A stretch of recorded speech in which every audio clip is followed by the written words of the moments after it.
দর্শক, কবি রয়েছে আপনাদের সঙ্গে। আজকে অত্যন্ত দুঃখের একটা দিন, শোকের একটা দিন।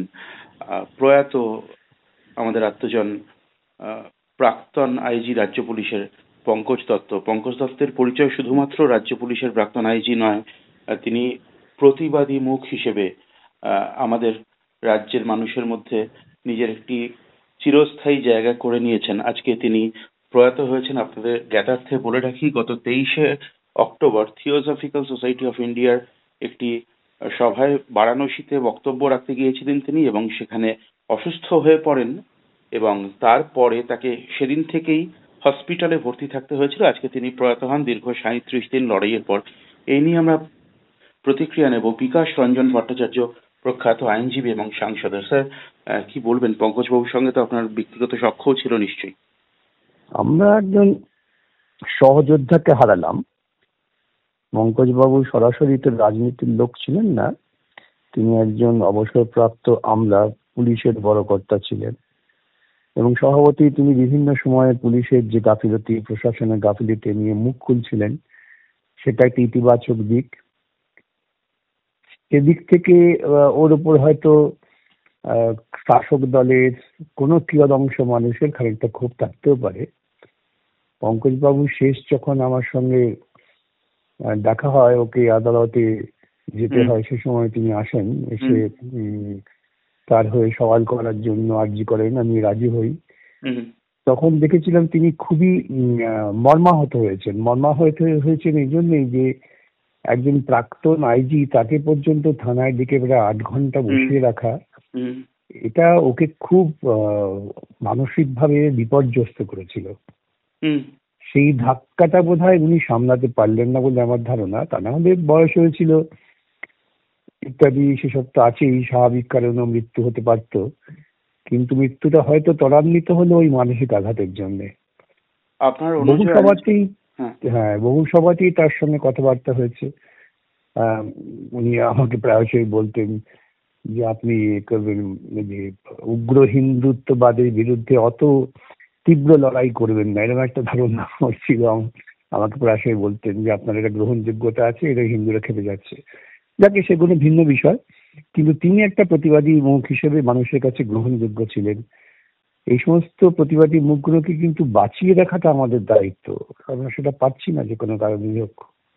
খুব দুর্ভাগ্যজনক ঘটনা। আপনার কনিষ্ঠ, আপনার অনুজ আইনজীবী জয়ন্ত নারায়ণ চট্টোপাধ্যায়ের সঙ্গে, জয়ন্তবাবুর সঙ্গে আমার কথা হচ্ছিল এর আগের দিন। উনি সেদিন ওনার সঙ্গে ব্যক্তিগতভাবে শারীরিকভাবে উপস্থিত ছিলেন এবং সেদিনের দুর্বিষহ অভিজ্ঞতার কথা উনি বারবার করে বলেছেন পঙ্কজবাবুকে। আচ্ছা, এই বিষয়ে কি একটা বিষয় জানতে চাই, মানে জয়ন্তবাবুর সঙ্গেও কথা হয়েছিল এই বিষয়ে। আমি আপনার কাছে আরো থরলি জানতে চাই স্যার, যে কোনোভাবে, এখন যদি এই নিয়ে আলোচনা করার সময় নয়, কিন্তু তবু আমাদের বস্তুনিষ্ঠ পর্যালোচনা করলে আমরা যেটা বুঝতে চাইবো, যে কোনোভাবে কি পঙ্কজ দত্তের প্রয়াণের সঙ্গে ওই পুলিশ আধিকারিকের বা তাদের দুর্ব্যবহারের কোনো সংযোগ আইনিভাবে খুঁজে পাওয়া সম্ভব? না, ঠিক অতটা আইনিভাবে খুঁজে পাওয়া যাবে। ঘটনার পরম্পরায় এটা একটা ঘটনা যা তাকে মানসিকভাবে খুব বিপর্যস্ত করেছিল। এখন ঘটনাচক্রে তারপরেই তিনি গেলেন থিওসফিক্যাল সোসাইটিতে বক্তৃতা করতে বারাণসীতে, এবং সেখানে তিনি অসুস্থ হয়ে পড়লেন। এখানে তো আমরা আদালতে তাকে সুরক্ষা দিয়েছিলাম, জয়ন্ত আমাদের সঙ্গে ছিলেন, সুতরাং সেদিক থেকে তার কোনো ভয় কিছু ছিল না। কিন্তু এই মানসিক ধাক্কাটা তিনি বোধহয় সামলাতে পারলেন না। ধাক্কাটা হচ্ছে এই যে একজন প্রাক্তন আইজি, তাকেও একটা অফিসার ইনচার্জ থানার 8 ঘন্টা বসিয়ে রাখেন তদন্তের নামে, সেটাই সবচেয়ে বেশি আঘাত দিয়েছিল। খুব আতঙ্কের জায়গা যে এই রাজ্যে তাহলে প্রতিবাদের পরিণাম কি, পরিণতি কি তাহলে অসময়ের মৃত্যু? এই প্রশ্নটা কিন্তু বারবার ভাবাচ্ছে। ঘটনা পরম্পরায় সেটা মনে হতে পারে, কিন্তু এতে তো প্রতিবাদ থামে না, এতে বরং প্রতিবাদ আরো তীব্র হয়, মানুষ আরো সোচ্চার হবেন, এটাই নিয়ম। অনেক মানুষের একটা বিষয় আপনার কাছ থেকে জানার, আমার কাছেও ব্যক্তিগতভাবে তারা জিজ্ঞেস করেছেন, আপনার প্রতিক্রিয়া চেয়েছেন, আমি তাদের প্রশ্ন আপনার কাছে পৌঁছে দিচ্ছি। উগ্র হিন্দুত্ববাদের বিরুদ্ধে আপনার দীর্ঘস্থায়ী এবং ধারাবাহিক লড়াইয়ের কথা আমরা প্রত্যেকেই জানি। ঠিক এই জায়গায় দাঁড়িয়ে অন দিস নোট, বাংলাদেশে যে ঘটনা পরম্পরা সংখ্যালঘুদের ওখানে, সেখানকার সংখ্যালঘুদের ওপরে সেখানকার সংখ্যাগুরুর যে আধিপত্য বা অত্যাচার, সে বিষয়ে আপনার মতামত যদি কাইন্ডলি একটু বলেন।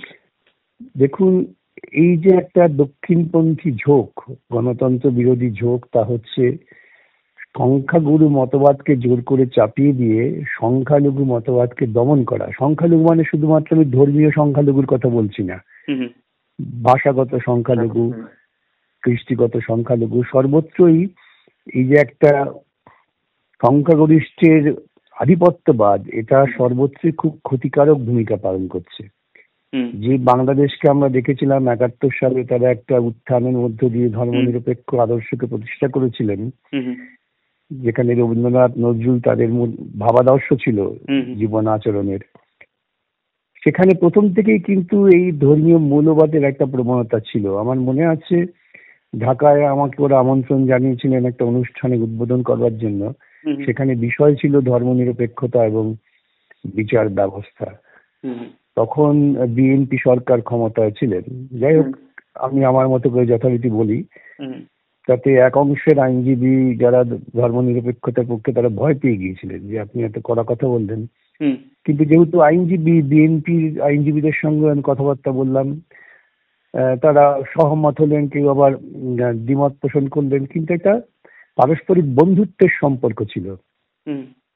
সেটা ক্রমশ ক্রমশ মৌলবাদীরা জায়গাটা দখল করে নিয়েছে, এবং এই মৌলবাদীদের চাগার দেওয়ার পেছনে একটা আন্তর্জাতিক চক্রও কাজ করে। আজকে বাংলাদেশে যা ঘটছে অত্যন্ত নিন্দনীয়, দুঃখের। কিন্তু এটা আমি আপনাকে বলি, বাংলাদেশের মানুষ কিন্তু সংগঠিত হওয়ার চেষ্টা করছেন। একেবারে হতাশ হওয়ার কিছু নেই। বাংলাদেশের ধর্মনিরপেক্ষ যারা আছেন মানুষ, তারা সংগঠিত হওয়ার চেষ্টা করছেন। বাংলাদেশকে আবার বিকাশ রঞ্জন ভট্টাচার্য বাংলাদেশের সংখ্যালঘু, ঘটনাচক্রে তারা হিন্দু, তাদের সঙ্গেও নৈতিকভাবে অবশ্যই আছেন। সম্পূর্ণ একমত। যেখানেই, আমি গতকালও বলেছি একটা বিবৃতিতে, যেখানেই সংখ্যালঘু অধিকার রক্ষার ক্ষেত্রে বিচ্যুতি হবে, সেখানেই আমাদের সোচ্চার হতে হবে।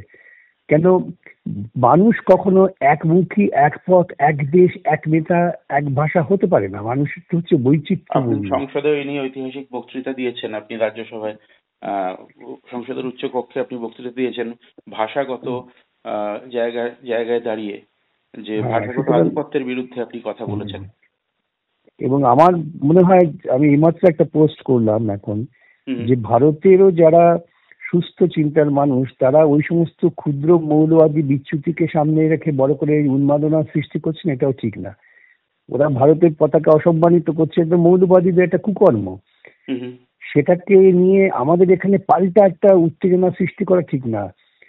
বরং এই মৌলবাদী কুচক্রীদের বিরুদ্ধেই আমাদের সকলকে সংঘবদ্ধ হওয়া উচিত। আমাদের এখানে যে আমরা সংখ্যালঘু সম্প্রদায়কে কত সুরক্ষিত রাখছি, কত তাদের যত্ন করছি, তাদের ভাষা, তাদের চিন্তা, তাদের ধর্ম প্রকাশে সাহায্য করছি, এই ভাবটা প্রকাশ করলেই কিন্তু তার প্রতিক্রিয়াটা ভালো হয়।